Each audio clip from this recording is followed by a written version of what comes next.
BPSC पास नियोजित शिक्षक जो अब विद्यालय अध्यापक बन चुके हैं, उन्हें सेवा निरंतरता का लाभ मिलने की संभावना प्रबल हो गई है।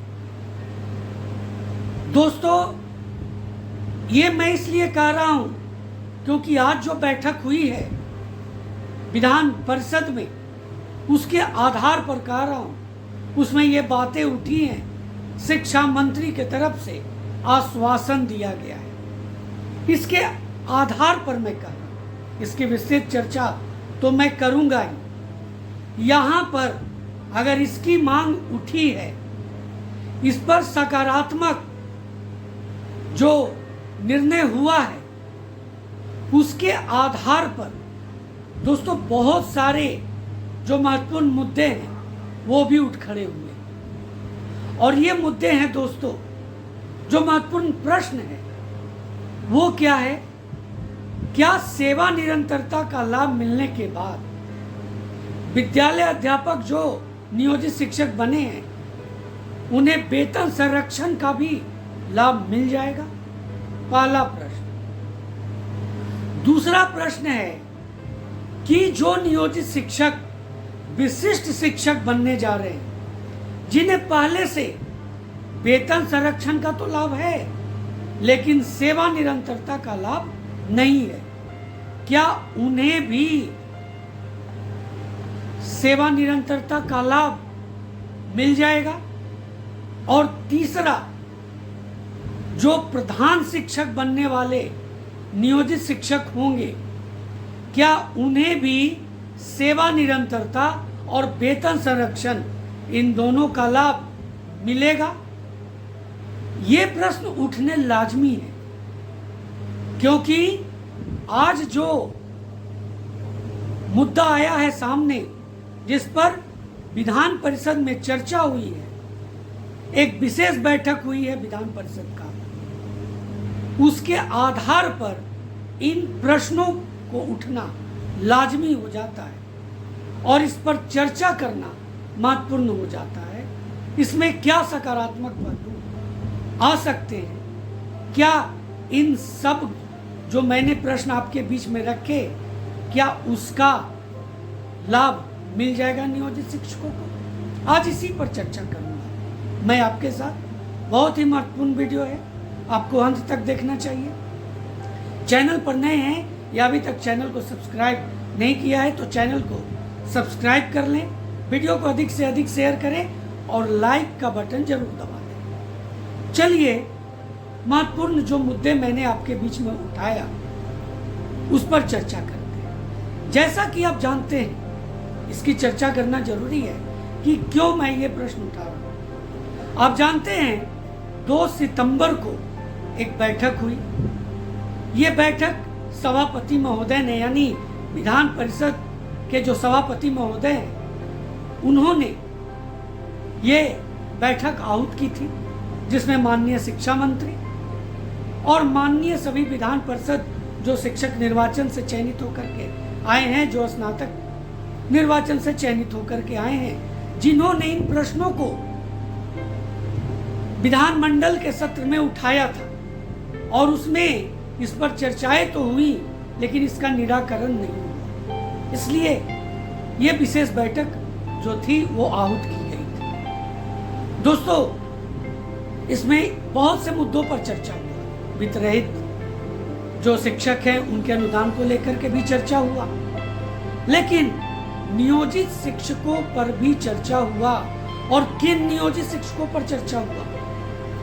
जो नियोजित शिक्षक बीपीएससी से चयनित हुए और विद्यालय अध्यापक बने, उन्हें न सेवा निरंतरता का लाभ मिला और न वेतन संरक्षण का लाभ मिला। उन पर चर्चा हुई, सेवा निरंतरता की चर्चा हुई, और जिस पर माननीय शिक्षा मंत्री ने सकारात्मक रुख अख्तियार किया और उन्होंने कहा कि आने वाले 1 महीने में इस पर निर्णय लिया जाएगा। एक बड़ी खबर है, एक राहत भरी खबर है। अब जो मैंने आपके बीच में प्रश्न रखे, क्या बीपीएससी जो पास किए हैं नियोजित शिक्षक, जो विद्यालय अध्यापक बन गए हैं, उन्हें अगर सेवा निरंतरता का लाभ मिल जाता है तो क्या उन्हें वेतन संरक्षण का लाभ मिल जाएगा? बिल्कुल। अगर सेवा निरंतरता का लाभ मिलता है तो निश्चित ही वेतन संरक्षण का भी लाभ मिल जाएगा।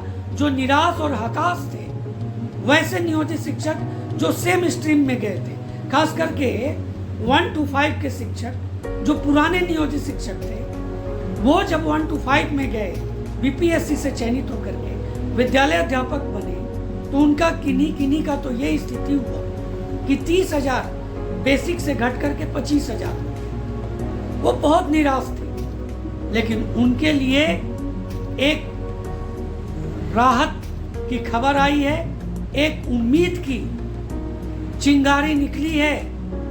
और जब ये आग लगी है तो निश्चित ही इसका पटाक्षेप भी होगा। कहने का मतलब है कि अगर ये चर्चाएं बढ़ी हैं तो आने वाले दिनों में उन्हें सभी तरह के लाभ मिलेंगे जिससे वो वंचित रह गए। अब आते हैं दूसरे प्रश्न।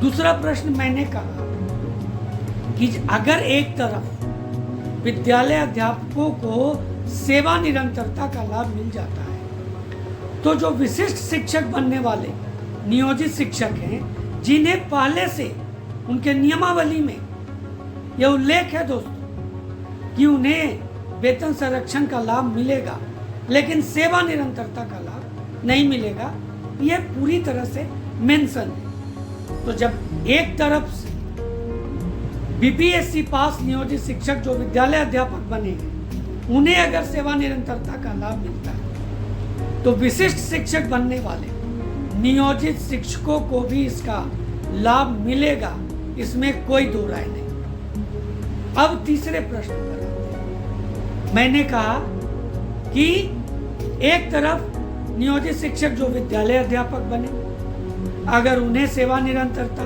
वेतन संरक्षण का लाभ मिलता है, जो नियोजित शिक्षक जो विशिष्ट शिक्षक बने उन्हें अगर इसका लाभ मिलता है तो प्रधान शिक्षक बनने वाले नियोजित शिक्षकों का क्या होगा? क्या उन्हें इसका लाभ मिलेगा?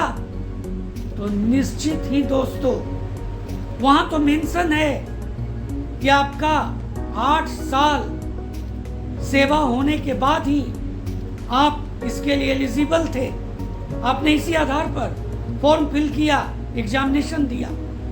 तो जब यहाँ मिलेगा तो विद्यालय अध्यापक में अगर वेतन संरक्षण सेवा निरंतरता मिलता है, विशिष्ट शिक्षक में सेवा निरंतरता और वेतन संरक्षण का तो लाभ है ही उसमें, तो यहाँ पर भी मिलना लाजमी है। यानी देखिए, आप जो जिनका वेतन 30,500 से कम होगा, जो प्रधान शिक्षक का बेसिक है, उन्हें तो कोई दिक्कत नहीं है, उनको वेतन संरक्षण से कोई मतलब नहीं है, उन्हें सेवा निरंतरता चाहिए। लेकिन जो पुराने नियोजित शिक्षक हैं, जिसमें ज़्यादातर चयनित होने वाले जो प्रधान शिक्षक बनेंगे, जो सामने आई है कट ऑफ के द्वारा जो लग रहा है, उसके आधार पर दोस्तों पुराने बहुत सारे शिक्षक प्रधान शिक्षक बनने वाले जिनका वेतन विशिष्ट शिक्षक बनने के बाद 30,500 से ज़्यादा हो जाएगा। अगर एक इंक्रीमेंट जनवरी का उन्हें प्राप्त हो जाता है तो वो और ज़्यादा बढ़ जाएगा, तो निश्चित ही उन्हें इसका लाभ मिलेगा, इसमें कोई दो राय नहीं है। लेकिन इसके लिए ज़रूरी है कि इन सबको प्राप्त करने के लिए जिस पर आज चर्चा हुई, सभापति महोदय ने जिस पर चर्चा करवाया और जिस तरह से विधान पार्षद जो थे, सभी माननीय विधान पार्षद, उन्होंने जो बातें रखी और उस पर जो सकारात्मक रुख अपनाया माननीय शिक्षा मंत्री ने, उस पर निर्भर करता है। अगर विद्यालय अध्यापकों को ये लाभ मिलता है तो सभी सीढ़ी वाई जो है, सीढ़ी दर सीढ़ी सभी को इसका लाभ मिल जाएगा। यानी विशिष्ट शिक्षकों को भी इसका लाभ मिलेगा और प्रधान शिक्षक जो बनेंगे उनको भी इसका लाभ मिलेगा, इसमें कोई दो राय नहीं। बस इंतजार करना है कि कब इसका बिगुल बजता है। तो ये महत्वपूर्ण बातें मैंने आपके बीच में रखी। उम्मीद है आपको ये वीडियो काफ़ी अच्छा लगा हो। ज़रूर अपना कमेंट करें। चैनल पर नए हैं या अभी तक चैनल को सब्सक्राइब नहीं किया है तो चैनल को सब्सक्राइब कर लें। वीडियो को अधिक से अधिक शेयर करें ताकि सभी शिक्षकों के पास ये खबर पहुंच सके, ये मैटर पहुंच सके, ये चर्चा पहुंच सके और उन्हें इसका लाभ मिल सके, उन्हें भी ये राहत मिल सके। दोस्तों लाइक करना बिल्कुल भी ना भूलें। तो मिलते हैं अगले वीडियो में, तब तक के लिए जय हिंद।